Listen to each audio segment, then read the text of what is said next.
Okay, you put the card down and just let me get a focus and then. Yeah. Okay, that's good. Thank you. So like originally I was looking at this job, but I didn't have.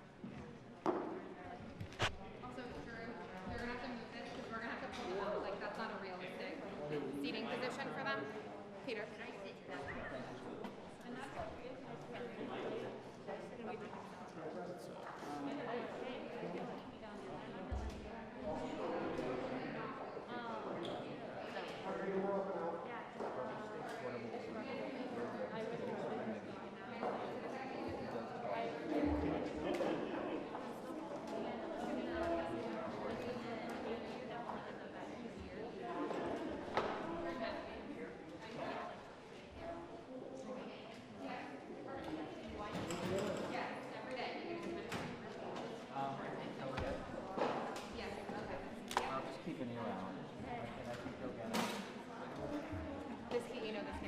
Yeah, that's why I brought the stool up.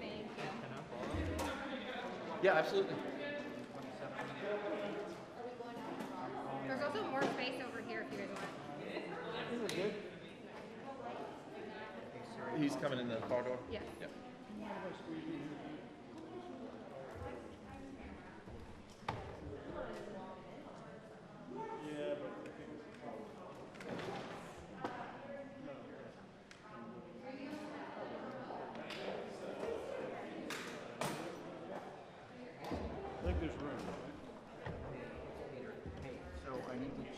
So WCAM, okay, first of all, if you see my head-on shot, it'll be good. Okay, okay. That's good. I can't make it. What's the color temperature? 27. Yeah, that's correct. So there you go. That's my center. Okay, great. All right, thank you. Okay, thank you. Hey, Christy, can you give me tone real quick?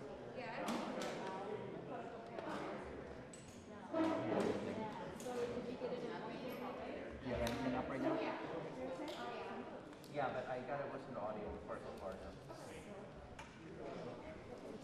You got tone up right now?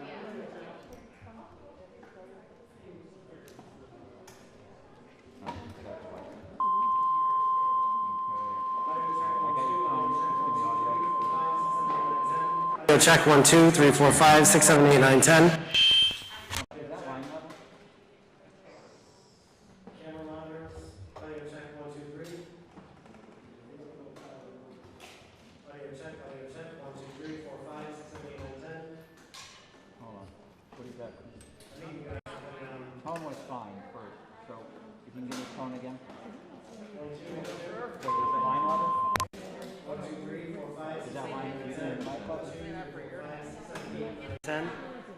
Audio check 1, 2.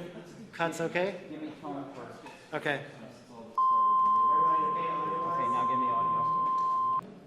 One more audio check. One more audio check. Audio check 1, 2, 3, 4, 5, 6, 7, 8, 9, 10. 1, 2, 3, 4, 5, 6, 7, 8, 9, 10. That's better, that's good. 1, 2, audio check. Making sure main is good to go. Audio check 1, 2, 3, 1, 2, 3. You good? Yeah. Okay. Thank you. Yeah, okay, I'll put up. Yeah,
and the challenges posed by the Delta variant.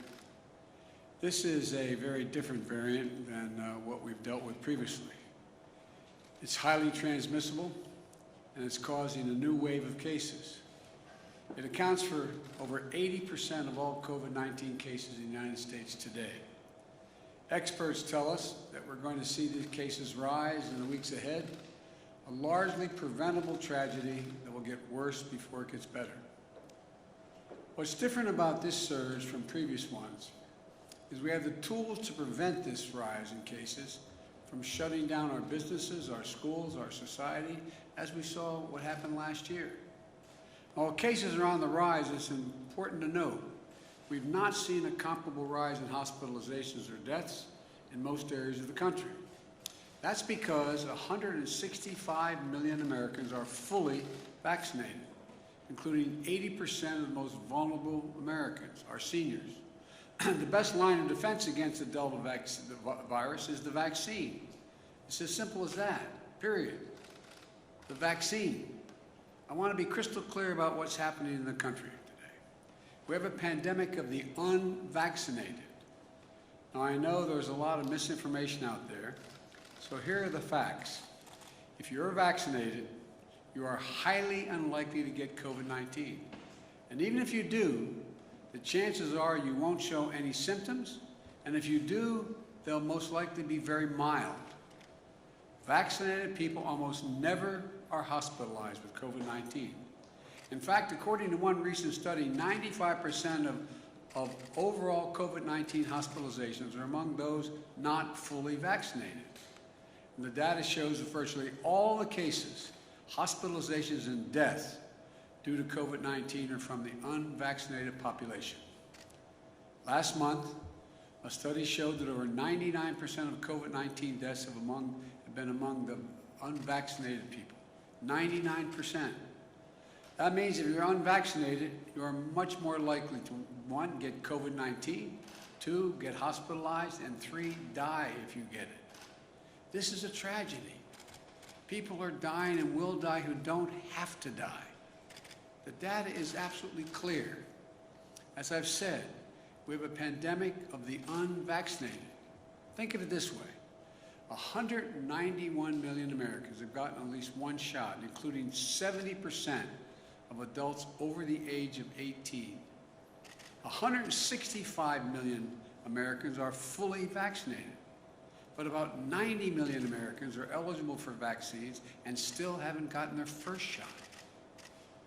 You know, I think there's a clear link between the lowest vaccinated, I don't think actually, the lowest vaccinated states and the states with the highest case rates. This past week, the most vaccinated state in America, Vermont, has seen just 5 new cases, 5 per day of COVID-19 for every 100,000 people who live in that state.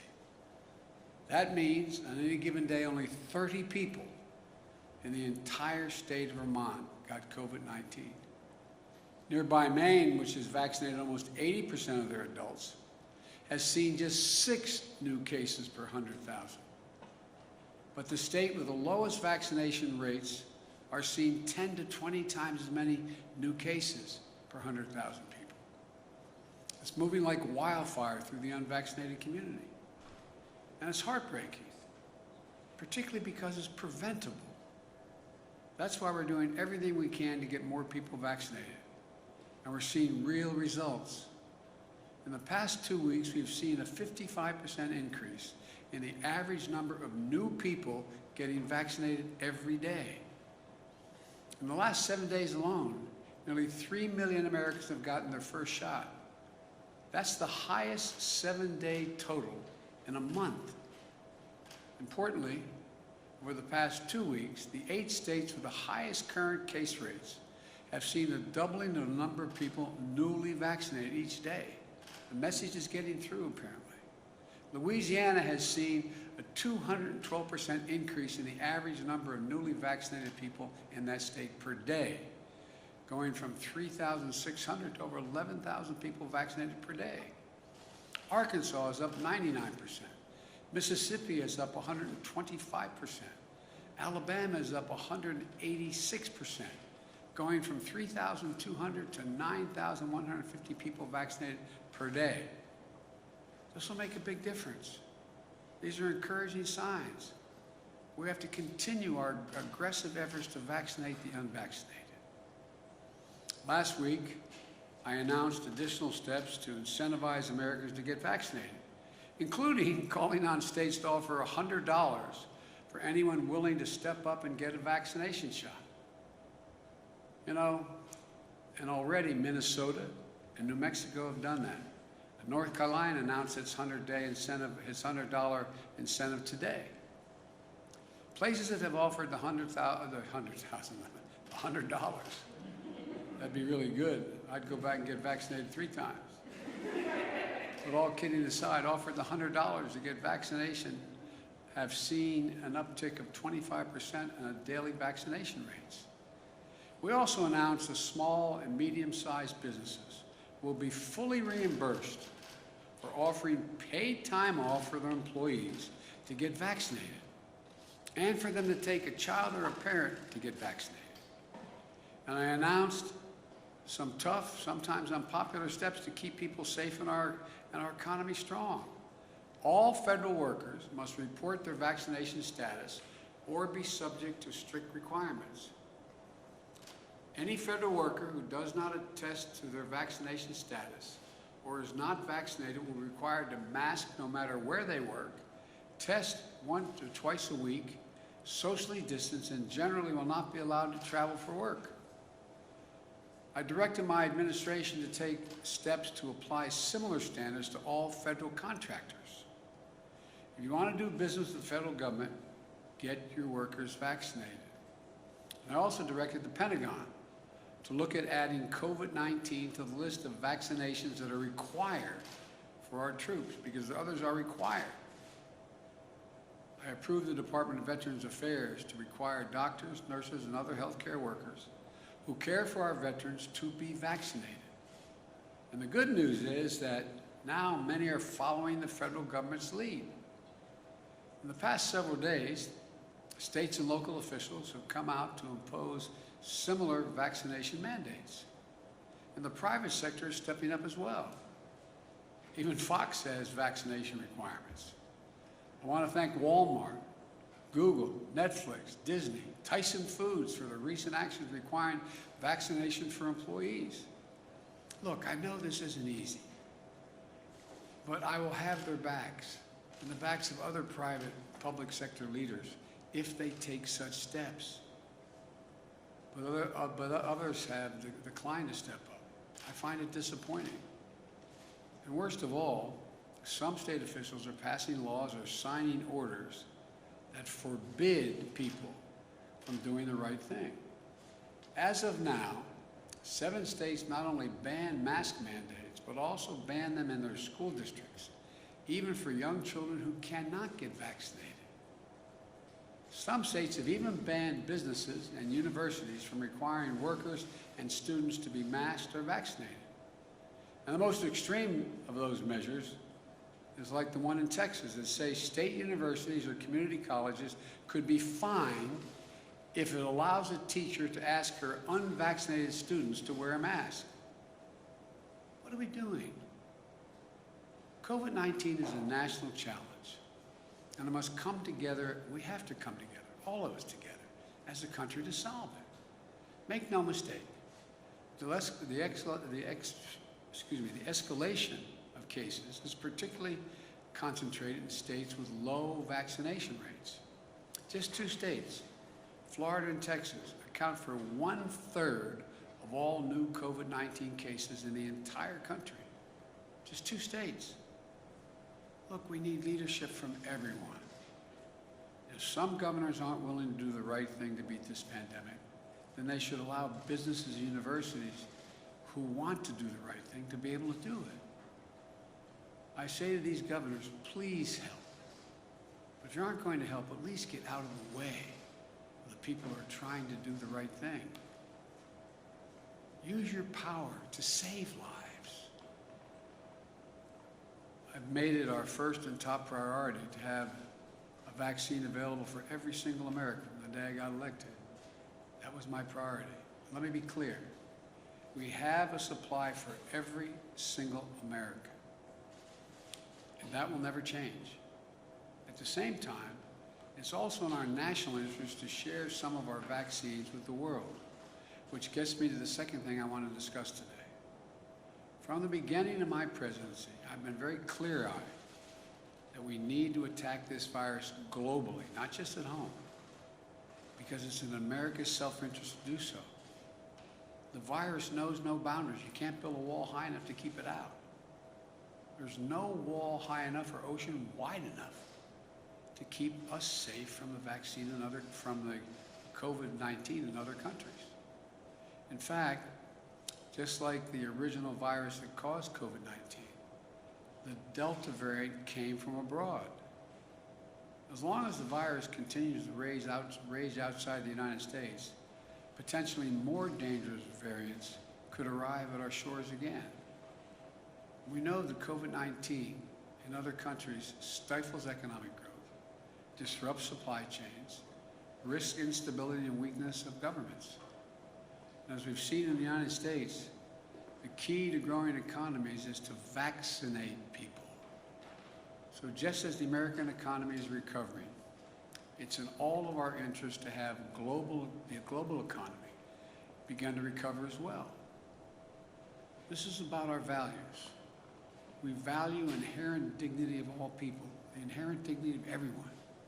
In times of trouble, Americans reach out to offer a helping hand. That's who we are. And I've said before, in the fight against COVID-19, the United States is committed to be the arsenal of vaccines, just as we were the arsenal of democracy during World War II. We're backing up that commitment. We've contributed more than any other nation to COVAX, the collective global efforts delivering COVID-19 vaccines across the world. We've supported manufacturing efforts abroad through our partnerships with Japan, India, Australia, known as the Quad. During my trip to Europe in June, I announced that the United States has purchased a groundbreaking 500 million doses of Pfizer and then donate them, those doses, to nearly 100 low and middle income countries who don't have the vaccine. Those doses will start to ship at the end of this month. We also announced that we donate 80 million doses of our own vaccine to supply the world, which has already begun. And today, I have an important update. We've already exceeded 80 million doses that have gone out. As of today, the United States has shipped over 110 million doses of U.S. vaccines to 65 countries that are among the hardest hit in the world. Let me say it again. As of today, we have shipped over 110 million doses to 65 nations. According to the United Nations, this is more than the donations of all 24 countries that have donated any vaccine to other countries, including China and Russia, all those nations combined. These vaccine donations from America are free. We're not selling them. There are no demands, no conditions, no coercion attached. And there's no favoritism and no strings attached. We're doing this to save lives and to end this pandemic. That's it. In fact, we're donating vaccines to countries that have real issues we have real issues with. And we'll continue to give tens of millions of the doses away across the summer and work to increase U.S. manufacturing and manufacturing of vaccines around the world as well. And it's not just vaccines. We're continuing to provide countries with, in need with more testing, protective equipment, and personnel to stem the surge of the virus. We've done it in India and elsewhere. Let me close with this. I've said before, in the race for the 21st century between democracy and autocracies, we need to prove that democracies can deliver. And the democracies of the world are looking to America to lead again in two ways. First, to demonstrate we can control this virus at home. And second, to show we can help address it around the world. Vaccinate America and help vaccinate the world. That's how we're about to beat this thing. We're always going to have enough doses for every American who wants one. Our work in donating vaccines to the world is about America following through on our promises and delivering what we say we'll deliver. It's showing how American science and technology, American business and academia, and our government can all work together. Above all, it's proving democracies can deliver. And yet again, that America is back leading the world, not by the example of our power, but by the power of our example. We still have a lot of work to do. So if you're unvaccinated, please, please, please get the shot. But just don't take it from me. Just read the news. Listen to the voices of the unvaccinated patients in the hospital. They're spending the most powerful message to their families and everyone around the world. A powerful message to everybody. As they're lying in bed, many dying from COVID-19, they're asking, Doc, can I get the vaccine? The doctors have to look in the eye and say, no, sorry, too late. Right now, too many people are dying. We're watching a loved one dying and saying, if I just got vaccinated, if I just. Folks, this isn't about politics. The virus doesn't care if you're a Democrat or Republican. This is about life and death. Life and death. I can't say it any more plainly than this. The vaccine saves lives, and it could save yours or your child's. You know, I know we can do this. We're the United States of America. We're prepared like never before. We have the tools and the resources to save lives at home and around the world. This is who we are. This is what we do. This is why there's no nation like us on earth. Well, God bless you all, and may God protect our troops. Now it takes a few questions. Mr. President, I have a question for you on coronavirus, but first I'd like to start with the news of the day, given back in March you said that if the investigation confirmed the allegations against Governor Cuomo, then he should resign. So will you now call on him to resign, given the investigator said the 11 women were credible? I stand by that statement. Are you now calling on him to resign? Yes. And if he doesn't resign, do you believe he should be impeached and removed from office? Let's take one thing at a time here. I think he should resign. I understand that the state legislature may decide to impeach. I don't know that for a fact. I've not read all that data. And he's using a photo of you embracing him in his self-defense to say that these are commonplace kind of embraces that he made and the allegations against him. Do you condone that? Look, I'm not going to fly-spec this. I'm sure there are some embraces that were totally innocent. But apparently the Attorney General decided there were things that weren't. If I could ask you a question about the evictions. Why don't you come up and make the platform? No, thank you. On the evictions and the moratorium that lapsed on Saturday night, what is your strategy to prevent potentially millions of people from being evicted from their homes, given what we are told your administration is considering a targeted moratorium is likely to face legal challenges? Any call for moratorium based on the Supreme Court recent decision is likely to face obstacles. I've indicated to the CDC I'd like them to look at other alternatives than the one that is in power in existence, which the court has declared they're not going to allow to continue. And the CDC will have something to announce to you in the next hour to 2 hours. On overseas coronavirus vaccines, should other high-income countries follow the lead of the United States and increase donations to low and middle-income countries? I think those countries that have been able to cover their population and have the ability to provide either dollars and or vaccine for the 100 or so poor nations that need help should do so. We had that discussion at the G7. A number of those countries said they were going to do that. Some have followed through. The point I was making is, though, I've kept the commitment, we've kept the commitment that we would do what we said, which is more than all the rest of the countries combined thus far. Mr. President, do you believe that Governor DeSantis and Governor Abbott are personally making decisions that are harming their own citizens? I believe the results of their decisions are not good for their constituents. And it's clear to me and to most of the medical experts that the decisions being made, like not allowing mask mandates in school and the like, are bad health policy. Bad health policy. Mr. President, I have a question about something that you just said. I'm sure you do. Thank you. You just said there's no wall high enough and no ocean wide enough to protect us from the virus.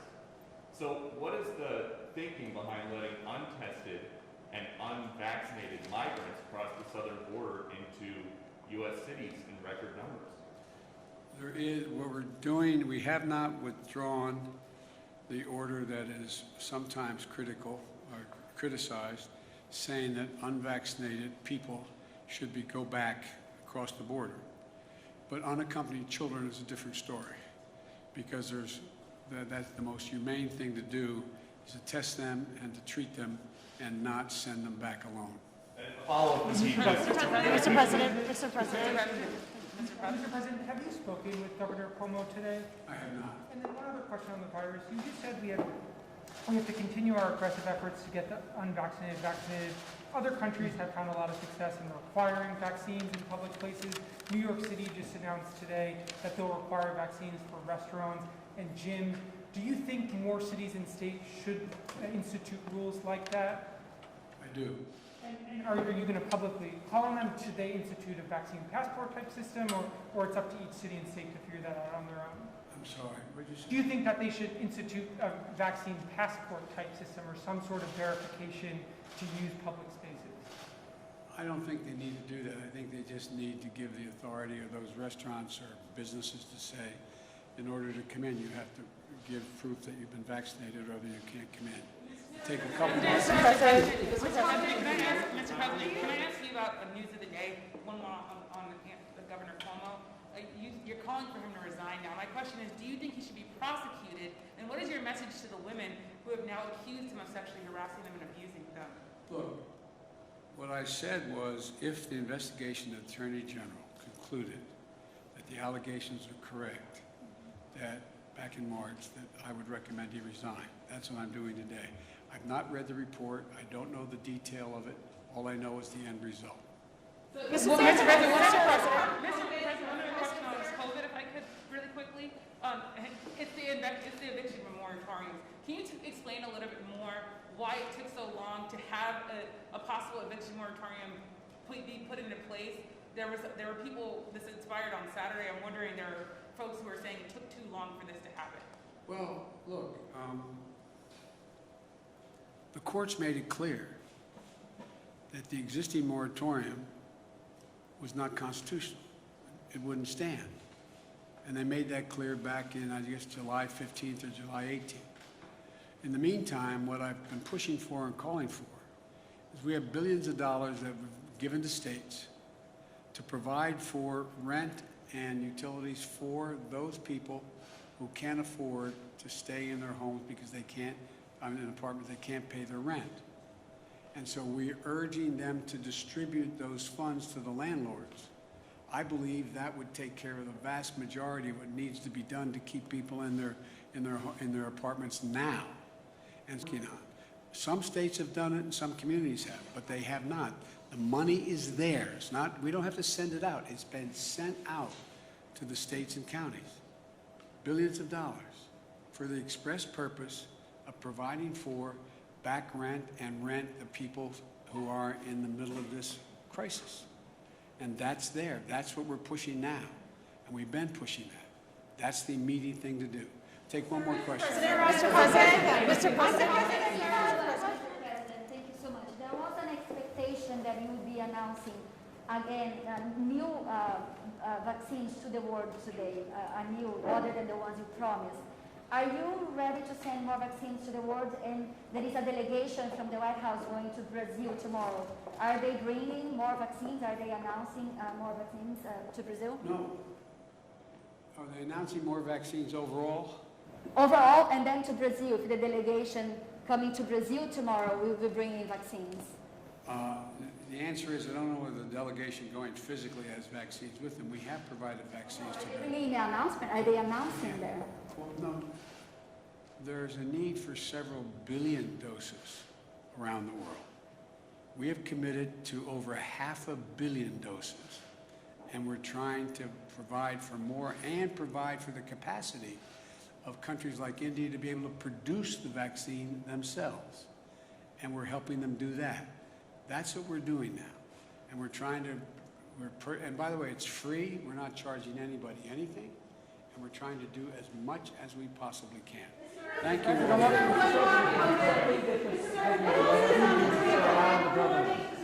learning that your administration is about to announce a new partial eviction moratorium, COVID-related. Can you tell us any more about that, and are you sure it's going to pass Supreme Court muster? The answer is twofold.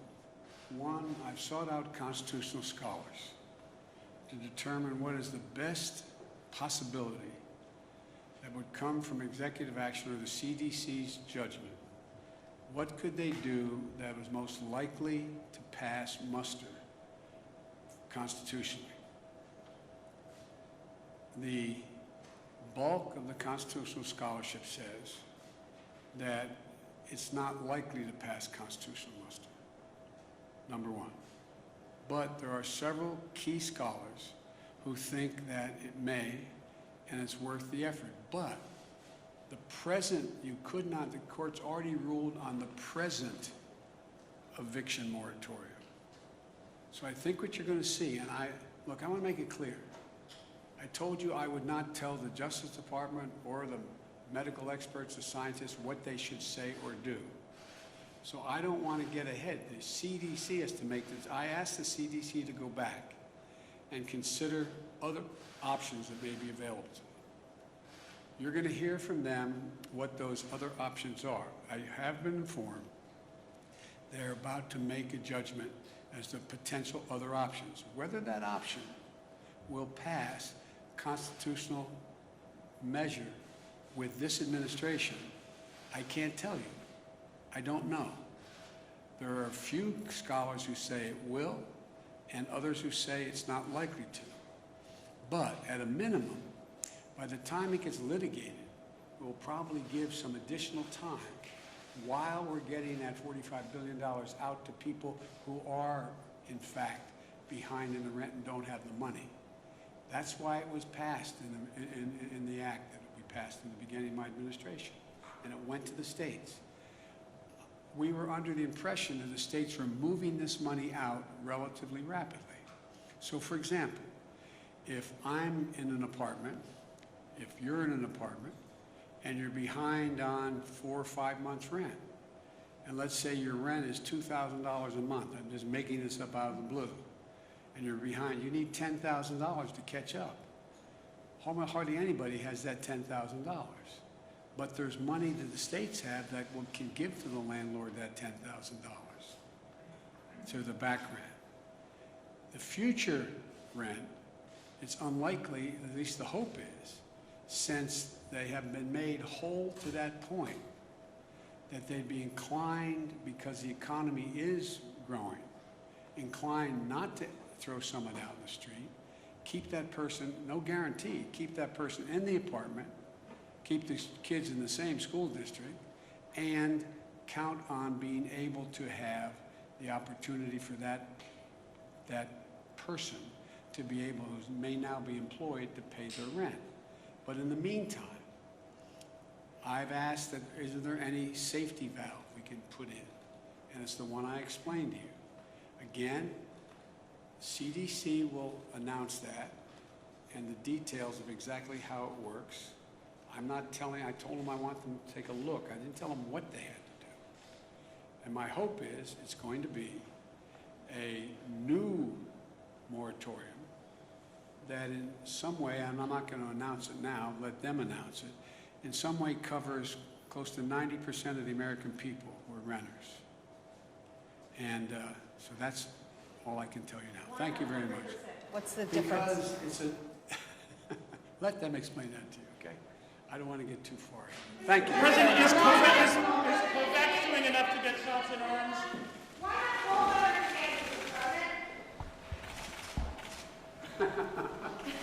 To say happy birthday, what? I mean.